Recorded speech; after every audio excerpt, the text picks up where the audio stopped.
ये श्रृंखला सर्व आत्माओं के पिता परमात्मा शिव के द्वारा उच्चारित महावाक्यों के संकलन पर आधारित है। ओम शांति।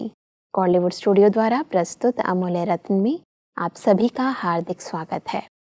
संसार में गृहस्थ हो या फिर प्रशासन, बच्चा हो, युवा हो या फिर बुजुर्ग हो, सभी लोग यही चाहते हैं कि सब कुछ उनके नियंत्रण में हो जाए, उनके अनुसार हो। और इसके लिए इंसान अपने अपने स्तर पर पुरुषार्थ भी करता है, ऊंचे ऊंचे ओहदों तक पहुंच जाता है, परंतु सब चीज़ों पर कंट्रोल पाना असंभव सा फिर भी प्रतीत होता है, क्योंकि कंट्रोलिंग और रूलिंग पावर के लिए चाहिए गॉडली पावर। इन दोनों शक्तियों के महत्व को आज हम ईश्वरीय महावाक्यों द्वारा गहराई से समझेंगे। और इन महावाक्यों के स्पष्टीकरण के लिए हमारे मध्य हैं प्रजापिता ब्रह्मा कुमारिस ईश्वरीय विश्वविद्यालय के वरिष्ठ राजयोगी शिक्षक आदरणीय राजू भाई साहब। भाई साहब, आपका आज के एपिसोड में बहुत बहुत स्वागत है। भाई साहब, आज हम बात करेंगे 7 मार्च 1990 के महावाक्यों पर, जिसका टॉपिक है रूलिंग तथा कंट्रोलिंग पावर से स्वराज्य की प्राप्ति। भाई साहब, परमात्मा कहते हैं कि जैसे आत्मा की स्थूल कर्मेंद्रियां आत्मा के कंट्रोल से चलती हैं, जब चाहे, जैसे चाहे और जहाँ चाहे वैसे चला सकते हैं और चलाते रहते हैं। कंट्रोलिंग पावर भी है, जैसे हाथ पांव स्थूल शक्तियाँ हैं, ऐसे मन बुद्धि संस्कार आत्मा की सूक्ष्म शक्तियाँ हैं। सूक्ष्म शक्तियों के ऊपर कंट्रोल करने की पावर अर्थात मन बुद्धि को, संस्कारों को जब चाहे, जहाँ चाहे, जैसे चाहे, जितना समय चाहे, ऐसे कंट्रोलिंग पावर, रूलिंग पावर आई है, क्योंकि इस ब्राह्मण जीवन में मास्टर ऑलमाइटी अथॉरिटी बनते हो। जब इस कंट्रोलिंग और रूलिंग पावर को थोड़ा सा गहराई से समझाएं। हर एक आत्मा को स्थूल और सूक्ष्म 2 प्रकार की शक्तियाँ प्राप्त हैं, लेकिन किसी आत्मा के कंट्रोल में वो दोनों शक्तियाँ रहती हैं और किसी के अंदर नहीं रहती। कारण है उसकी अपनी मास्टर सर्वशक्तिवान की स्थिति। जितना वो आत्मा अपने स्मृति स्वरूप में रहती है कि मैं मास्टर सर्वशक्तिवान इन कर्मेंद्रियों का और अपनी सूक्ष्म शक्तियों का मालिक हूँ, उतना उसके कंट्रोल में वो सब रहते हैं। जैसे स्थूल में शरीर की कर्मेंद्रियाँ, आँखें हैं, मुख है, कान है, हाथ हैं, पाँव हैं, ये सब आत्मा की शरीर की शक्तियाँ जो उसके साथ कार्य में मदद करती हैं। और दूसरी उसकी सूक्ष्म शक्तियाँ हैं, जिसको हम कहते हैं मन बुद्धि संस्कार। आत्मा का अगर इन सब पर कंट्रोल है, शासन है, तो उनके जो संकल्प हैं, जो मन की शक्तियाँ हैं, उनके अनुसार ही कार्य करती हैं। परमात्मा हम सबको कह रहे हैं कि जितना आप अपनी मास्टर सर्वशक्तिवान की स्मृति में रहते हो, उतना ये कंट्रोलिंग पावर आ जाती है। जैसे मन को जहाँ ले जाना चाहो वहाँ पर वो स्थिर हो जाए, बुद्धि उसी समय ठीक निर्णय करे और संस्कार हमारे दिव्य और अलौकिक रहें। पहली आत्मा की ये चैतन्य शक्तियाँ अपने कंट्रोल में होनी चाहिए जी। फिर है शरीर की स्थूल कर्मेंद्रियाँ, वो भी आत्मा के अनुसार ही हमारा कार्य करें, जो संकल्प करें हम वही कर्मेंद्रियाँ कर्म करें, तब कहेंगे इसके अंदर कंट्रोलिंग पावर है या इनका रूल है इसके ऊपर। जैसा सोचते हैं, जो विचार करते हैं, उसी अनुसार इनके संकल्प भी चलते हैं और ये कर्मेंद्रियाँ अपना काम भी करती हैं। परमात्मा इसीलिए कहते हैं कि इस समय की प्राप्ति सारा कल्प राज्य रूप और पुजारी के रूप में चलती रहती है। जितना ही आधा कल्प विश्व की राज्य सत्ता प्राप्त करते हो, उस अनुसार ही जितना शक्तिशाली राज्य पद व पूज्य पद मिलता है, उतना ही भक्ति मार्ग में भी श्रेष्ठ पुजारी बनते हो। हमारी कंट्रोलिंग और रूलिंग पावर कैसे पूरा कल्प हमारी मदद करती है, इसको थोड़ा स्पष्ट करें। परमात्मा हम सबको कह रहे हैं कि संगम युग पर जितना आप बच्चे इस समय रूलिंग और कंट्रोलिंग पावर वाली आत्माएं बनती हो जी। इसी थोड़े समय के पुरुषार्थ से आपको पूरे कल्प में जो पार्ट मिलता है, सतयुग और त्रेता के अंदर जब राज्य पद मिलता है तो प्रजा आपके कंट्रोल में रहती है, आपको उसी सम्मान से देखती और मानती है। जी। फिर भक्ति काल में जब आप पुजारी बनते हो तो जिस भी इष्ट की जितना समय भी पूजा करना चाहो उसमें आपका मन लगता है, एकाग्रता होती है, उसी विधि पूर्वक आप उसकी पूजा करते हो, तो आप भक्त माला वाले भक्त भले नहीं हो, लेकिन पूज्य और पुजारी पद में भी संगम के कंट्रोलिंग और रूलिंग पावर के आधार से पद प्राप्त हो जाता है। और उसी अनुसार वहाँ पर आपको प्रजा उसी सम्मान से देखती है, आपके कंट्रोल में रहती है। और भक्ति के अंदर आपका अपने ऊपर इतना कंट्रोल होता है कि जिस इष्ट को जितना समय हम याद करना चाहें, जिसकी पूजा करना चाहें, वो श्रद्धा भावना से हम कर सकते हैं और उससे सब अनुभूतियाँ भी कर सकते हैं। जी, परमात्मा कहते हैं कि जिसका जितना स्व पर राज्य है, अर्थात स्व को चलने और सर्व को चलाने की विधि आती है, वही नंबर आगे लेता है। इस फाउंडेशन में अगर यथाशक्ति है तो ऑटोमेटिकली नंबर पीछे हो जाता है। जिसको स्वयं को चलाने और चलने आता है वह दूसरों को भी सहज चला सकता है, अर्थात हैंडलिंग पावर आ जाती है। सिर्फ दूसरे को हैंडलिंग करने के लिए हैंडलिंग पावर नहीं चाहिए। जो अपनी सूक्ष्म शक्तियों को हैंडल कर सकता है वह दूसरों को भी हैंडल कर सकता है। तो सब रूलिंग, कंट्रोलिंग पावर और तीसरी है ये हैंडलिंग पावर। इसको थोड़ा स्पष्ट करें। परमात्मा यहाँ हम सबको कह रहे हैं जो स्वयं को चलाना जानता है, किस तरह से हमें अपने कर्मेंद्रियों का प्रयोग करना है, कितना मुझे इस मुख से बोलना है, क्या मुझे देखना है, क्या मुझे सुनना है, क्या मुझे करना है। जो स्वयं को चलाना जानता है तो वही दूसरों को भी चला सकता है। अब यहाँ चलाने का भाव परमात्मा कह रहे हैं, जिनके आप निमित्त बने हो उनको किस तरह से हैंडल करना है, किस तरह से उनको चलाना है। वो हैंडलिंग पावर वर्तमान अपने आप पर जब पावर आती है, अपने को कंट्रोल करने की पावर आती है, स्वयं को चलाने की जब खुद को पावर आ जाती है, तब हम दूसरों को भी यथार्थ रीति से चला सकते हैं। जी। नहीं तो हैंडलिंग पावर जो होनी चाहिए, क्योंकि संगठन है और संगठन में हर एक से कार्य लेना, हर एक को सही दिशा देना, उसके लिए हैंडलिंग पावर चाहिए।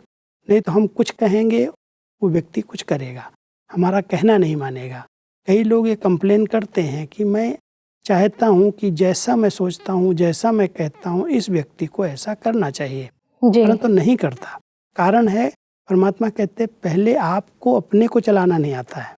अगर आपका अपने ऊपर कंट्रोल है, आप स्व को चलाना जानते हो, मुझे क्या सोचना है, कितना सोचना है, क्या बोलना है, कितना बोलना है, अगर आप इस पर कंट्रोल कर रहे हो, तब आपके साथी भी आपके कंट्रोल में रहेंगे। आप जिस प्रकार से उनको चलाना चाहो चला सकते हो। तो हैंडलिंग पावर तभी आती है आत्मा के अंदर जब वो स्वयं को हैंडल करना जानता है। बहुत सुंदर। परमात्मा आगे कहते हैं कि तो स्व के ऊपर कंट्रोलिंग पावर, रूलिंग पावर सर्व के लिए यथार्थ हैंडलिंग पावर बन जाती है। चाहे अज्ञानी आत्माओं को सेवा द्वारा हैंडल करो, चाहे ब्राह्मण परिवार में स्नेह संपन्न, संतुष्टता संपन्न व्यवहार करो, दोनों में सफल हो जाएंगे। क्योंकि कई बच्चे ऐसे हैं जो बाप को जानना, बाप का बनना और बाप से प्रीत की रीति निभाना यह बहुत सहज अनुभव करते हैं, लेकिन सभी ब्राह्मण आत्माओं से चलना, इसमें समथिंग कहते हैं। परमात्मा के साथ चलना तो हर एक के लिए बहुत सहज लगता है। उनका प्यार, उनकी पालना, उनसे जो प्राप्तियां हुई हैं उसके आधार से हर एक परमात्मा के साथ चलने में तो बहुत सहज अनुभव करता है जी। लेकिन जहाँ परिवार की बात आती है वहाँ उसको लगता है कि इनके स्वभाव अलग हैं, इनके संस्कार अलग हैं, इनकी एक्टिविटी अलग है, उनके साथ चलने में समथिंग थोड़ा थोड़ा उनको लगता है चलना मुश्किल है। परमात्मा कहता है उनके साथ भी चलना सहज हो सकता है, लेकिन जब पहले आप अपने आप पर पूरी कंट्रोलिंग पावर रखेंगे, संकल्प पर कंट्रोल है, बुद्धि पर कंट्रोल है, अपनी वाणी पर कंट्रोल है, जब आपके अंदर वो हैंडलिंग पावर अपने आप पर आ गई, आपने अपने को कंट्रोल कर लिया, तो आपके साथी भी आपके द्वारा जो आप कहेंगे वैसा कहना मानेंगे। वो सदा आपसे संतुष्ट रहेंगे, जैसा आप सोचोगे, जैसा आप बोलोगे वैसा वो करेंगे। लेकिन जब तक आपने अपने ऊपर ही शासन नहीं किया, आप अपने आप कंट्रोल में नहीं हो, तब तक आपका परिवार, आपका संगठन भी आपके कंट्रोल में नहीं रहेगा। इसलिए पहले हमें स्वयं को स्वयं कंट्रोल करना सीखना है। पहले मैं कैसे चल सकता हूँ, अपने आप को कैसे चलाता हूँ, क्या सोचता हूँ, क्या बोलता हूँ, क्या करता हूँ, अगर ये रूलिंग पावर हमारी अपने ऊपर आ गई तो हम अपने परिवार के बीच में चलना हमारे बहुत सहज हो जाएगा। हर एक को हम समझ करके उनको उसी तरह से हम हैंडल कर सकते हैं और हमारी शुभ भावनाएं रहती हैं, संतुष्ट करने की भावनाएं रहती हैं, तो हर परिवार का सदस्य हमारे समीप आता है, हमारा कहना सुनता है, हमारी मानता है। और नहीं तो अगर हमारे विचार हमारा ही अपने पर कंट्रोल नहीं है तो वो लोग भी हमारी नहीं सुनते हैं। जी, परमात्मा की कहते हैं कि किसी भी आत्मा की अपने प्रति व दूसरे के प्रति चलन अर्थात चरित्र व संस्कार दिल पसंद नहीं होंगे तो प्यार की परसेंटेज कम हो जाती है। लेकिन आत्मा का श्रेष्ठ आत्मा के भाव से आत्मिक प्यार, उसमें परसेंटेज नहीं होती।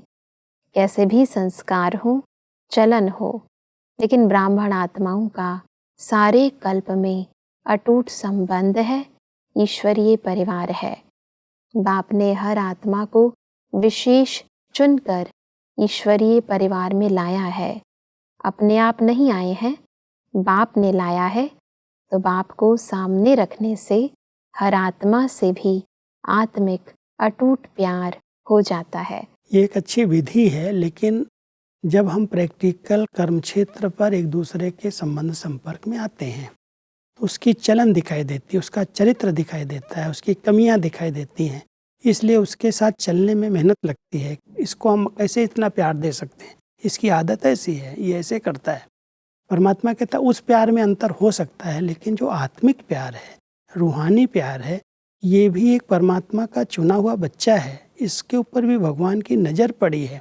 उस रूप से जब आपका परमात्मा से प्यार है तो उसकी रचना से भी उतना ही प्यार होना चाहिए। उसकी चलन को, उसकी वर्तमान एक्टिविटी को न देख करके, परमात्मा का चुना हुआ ये रतन है, परमात्मा ने उस बच्चे को अपने संगठन में लाया है।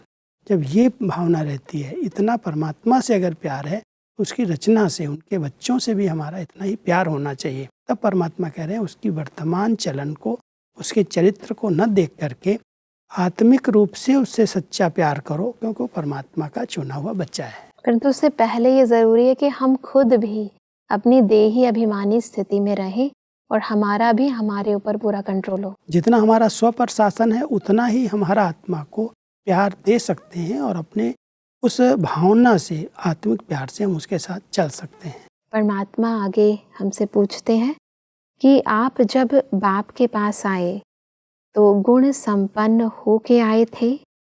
बाप ने आपकी कमजोरियों को देखा क्या? हिम्मत बढ़ाई है ना कि आप ही मेरे थे, हैं और सदा बनेंगे। तो फॉलो फादर करो ना।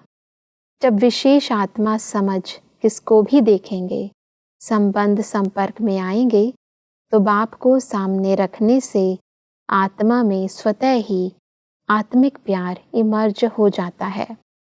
आपके स्नेह से सर्व के स्नेही बन जाएंगे और आत्मिक स्नेह से सदा सभी द्वारा सद्भावना, सहयोग की भावना स्वतः ही आपके प्रति दुआओं के रूप में प्राप्त होगी।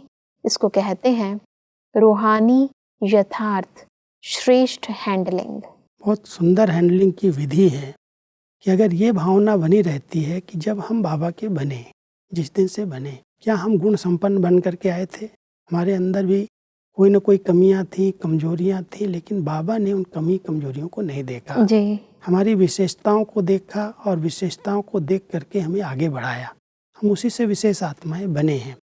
तो हमारे परिवार के सदस्य जो भी हैं, जैसे भी हैं, अगर हमारी ये दृष्टि रहती है कि ये बाबा के बच्चे हैं और ये भी अपना श्रेष्ठ भाग्य लेने के लिए आए हैं, मुझे इनकी विशेषताओं को देखना है, विशेषताओं को कार्य में लगाना है। जब हमारी ये दृष्टि गुणग्राही दृष्टि बन जाती है तो हम उनकी कमी कमजोरियों को नहीं देखते और हमारी स्नेह की भावना, शुभ भावनाएं उस आत्मा को सहयोगी बना देती हैं। जी। उनकी भी हमें दुआएं प्राप्त होने लगती हैं। तो परमात्मा कह रहे हैं सेवाओं में सफलता प्राप्त करने का साधन, आगे बढ़ने का साधन, पूरे परिवार का स्नेह प्राप्त करने का साधन है। आपके संबंध संपर्क में जो भी आत्माएं आ रही हैं, आप बाबा को फॉलो करो। जैसे बाबा ने आपकी कमी कमजोरियों को नहीं देखा, अपना बच्चा बना लिया, ऐसे और जो बच्चे बाबा के हैं उनके अंदर भी कोई न कोई विशेषताएं हैं। इसलिए उनको देख करके आपको उन्हें स्नेह देना है, उनको सम्मान देना है, उनको आगे बढ़ाना है, उनसे किनारा नहीं करना है। परमात्मा कहते हैं कि बच्चों में 3 शब्दों के कारण कंट्रोलिंग पावर, रूलिंग पावर कम हो जाती है। वह 3 शब्द हैं वाई, दूसरा व्हाट और तीसरा वांट। यह 3 शब्द खत्म कर एक शब्द बोलो, वाई आए तो भी एक शब्द बोलो वाह, वट शब्द आए तो भी बोलो वाह, वाह शब्द तो आता है ना, वाह बाबा, वाह मैं और वाह ड्रामा। सिर्फ वाह बोलो तो यह 3 शब्द खत्म हो जाएंगे। सब इन तीनों शब्दों को खत्म करने की जो विधि बताई है परमात्मा ने, इसको थोड़ा सा स्पष्टता से समझाएं। परिवार में जब भी ये प्रश्न उठ जाते हैं, वाई, व्हाट या कुछ चाहिए, वांट, ये बाबा इंग्लिश शब्द का प्रयोग कर रहे हैं। कई बार क्यों, क्या, कैसे के कई प्रश्न उठते हैं परिवार के अंदर, या कोई ना कोई इच्छाएं बनी रहती हैं, चाहनाएं बनी रहती हैं। तो परमात्मा कहते हैं तीनों शब्दों को समाप्त करने के लिए सिर्फ एक शब्द प्रयोग करो, वाह बाबा, वाह ड्रामा, वाह सब परिवार। तो अगर वाह वाह करेंगे तो ये जितने प्रश्न हैं वो सब खत्म हो जाएंगे जी। क्योंकि हर एक की विशेषताएं ये आपको दिखाई देंगी और हर एक से कोई चाहनाएं नहीं है, सब कुछ बाबा से आपको ड्रामानुसार मिल रहा है। बिल्कुल। तो वाह वाह करते चलो तो आपकी स्थिति भी अच्छी रहेगी और आप सहज ही पूरे परिवार को साथ लेकर के चल सकते हो। जी। ये परमात्मा एक बहुत सूक्ष्म और नए प्रकार की हैंडलिंग सिखा रहे हैं, कैसे परिवार को हैंडल करना, कैसे उनको अपना साथी और सहयोगी बनाना है। अगर हम हर बात में क्यों, क्या, कैसे क्वेश्चन करते रहेंगे या कोई उनसे अपेक्षाएं रखेंगे तो हम उनको हैंडल नहीं कर सकते, वो हमसे किनारा कर लेंगे। जी। इसलिए परिवार को साथ लेकर के चलने की ये बहुत सुंदर विधि है। वहाँ मतलब एक दूसरे की विशेषताओं को देखना। विशेषता देखो, उनका वर्णन करो, उनकी जो विशेषताएं हैं उनकी महिमा करो उस ढंग से, तो वो समीप आ जाएंगे। परमात्मा के कहते हैं कि जैसे बाप से संबंध रखना आवश्यक है, ऐसे ईश्वरीय परिवार से संबंध रखना भी अति आवश्यक है।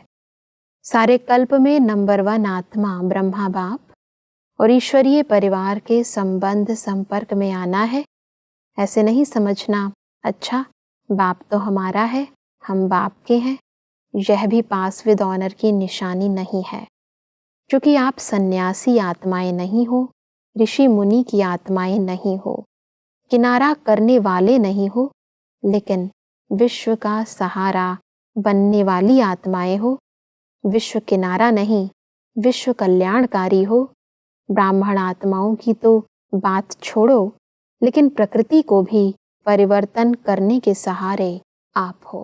परमात्मा हम सबको बहुत ऊंचाई की ओर लिए जा रहे हैं कि बच्चे, ये ब्राह्मण परिवार जो आपका सदा ही साथ रहने वाला है, पूरे कल्प में इसी के साथ आपको रहना है। ब्रह्मा बाबा और पूरा परिवार, इनके साथ सतयुग से लेकर के अभी तक आपको रहना है, इनके साथ ही पार्ट बजाना है। आप प्रवृत्ति मार्ग वाली आत्माएं हो, आप सन्यासी नहीं हो, आप सबके सहारे हो, सबको सहारा देना है। केवल ब्राह्मण परिवार को ही नहीं देना है, प्रकृति को भी पावन बनाना है, पूरे विश्व का कल्याण करना है। इसलिए किनारा नहीं करना किसी से। कई बार जब किसी से नहीं बनती, कोई हमारा कहना नहीं सुनता, हमारे कंट्रोल में नहीं रहता, तो कहते इसको छोड़ो, इसे किनारा कर लो। परमात्मा कहते नहीं, आप तो सबके सहारे हो, आपको छोड़ना नहीं है। इसको विधियों को सीखो, कैसे हम अपने आप को कंट्रोल में रखें, कैसे हम अपने पर शासन करें और उसके बाद सारे परिवार को साथ लेकर के चलें, उनका भी सहारा बने, उनके साथ रहना सीखें। वो परमात्मा विधि सिखा रहे हैं।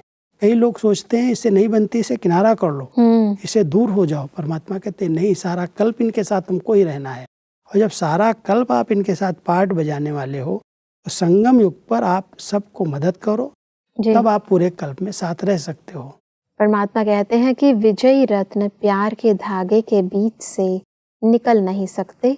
इसलिए कभी भी किसी भी बात में, किसी स्थान में, किसी सेवा से, किसी साथी से किनारा करके अपनी अवस्था को अच्छा बना के दिखाऊं, यह संकल्प नहीं करना। कहते हैं ना, हम इसके साथ नहीं चल सकते, उसके साथ चलेंगे, इस स्थान पर उन्नति नहीं होगी, दूसरे स्थान पर होगी, इस सेवा में विघ्न है, दूसरी सेवा में अच्छा होगा। यह सब किनारा करने की बातें हैं। अगर एक बार यह आदत आपने अपने में डाली तो यह आदत आपको कहाँ भी टिकने नहीं देगी, बुद्धि को एकाग्र रहने नहीं देगी। परमात्मा हम सबको बहुत सुंदर विधि बता रहे हैं। कई लोग सोचते हैं कि अगर ये स्थान हम चेंज कर दें, ये सेवाएं हम चेंज कर दें, ये व्यक्ति हमसे किनारा कर ले तो हमारी स्थिति अच्छी बन जाएगी। परमात्मा कहता है इस प्रकार से स्थिति बनाने का अभ्यास नहीं करो। अगर एक स्थान से किनारा करोगे तो एक आदत बन जाएगी। जहाँ पर हैं, जिनके साथ हैं, हमें अपने आप को मोल्ड करके, एडजस्ट करके उनके साथ चलना है, उनको अपने साथ चलाना है। अगर हम एक से किनारा करेंगे, एक स्थान छोड़ के दूसरी जगह जाएंगे तो वही हिसाब किताब, वही संस्कार फिर से हमारे सामने आएंगे। बिल्कुल। इसलिए परमात्मा कहते हैं सबके साथ रह करके, उनके बीच में रह करके, विजय माला के सने के धागे से निकल करके आपको कहीं नहीं जाना है। एक धागे में पिरो करके, एक सूत्र में रह करके सबको सम्मान दे करके चलना है। बिल्कुल भाई साहब, आज हमने संगठन में हम कैसे रहें और कैसे कंट्रोलिंग और रूलिंग पावर द्वारा यथार्थ हैंडलिंग करें, इन विधियों को समझा। स्पष्टीकरण के लिए आपका बहुत बहुत धन्यवाद। ओम शांति। दर्शकों, आज के महावाक्यों में परमात्मा ने कहा कि स्व के ऊपर कंट्रोलिंग और रूलिंग पावर ही सर्व के लिए यथार्थ हैंडलिंग पावर का आधार है। परमात्मा ने कहा कि हमें प्रत्येक आत्मा को विशेष आत्मा समझकर संबंध और संपर्क में आना है। आत्मिक स्नेह द्वारा सर्व को सहयोग देना है और सद्भावना रखनी है। परमात्मा ने कहा कि हमें ये स्मृति में रखना है कि हम किनारा करने वाले नहीं, अपितु सर्व का सहारा बनने वाली आत्माएं हैं, विश्व कल्याणकारी आत्माएं हैं। दर्शकों, आज के महावाक्यों से संबंधित यदि आपके मन में कोई भी प्रश्न है तो आप हमें ईमेल कर सकते हैं। हमारा ईमेल आईडी है amulyaratna@godlywoodstudio.org। अगले एपिसोड में एक और अव्यक्त वाणी के साथ आप सभी के समक्ष हम फिर हाजिर होंगे। तब तक के लिए लेते हैं इजाजत। ओम शांति। मुख्य सार। स्वराज्य अधिकारी अर्थात मन, बुद्धि, संस्कार पर कंट्रोल जो अपनी सूक्ष्म शक्तियों को हैंडल कर सकता है, वह दूसरों को भी हैंडल कर सकता है। संगठन में आत्मिक अटूट प्यार रखने। प्यार में अंतर तब आता है जब किसी की कोई बात आपको पसंद नहीं आती। बुद्धि में यही रखो कि इस आत्मा को बाप ने पसंद किया है। बाप को सामने रखने से हर आत्मा से आत्मिक प्यार अटूट हो जाता है।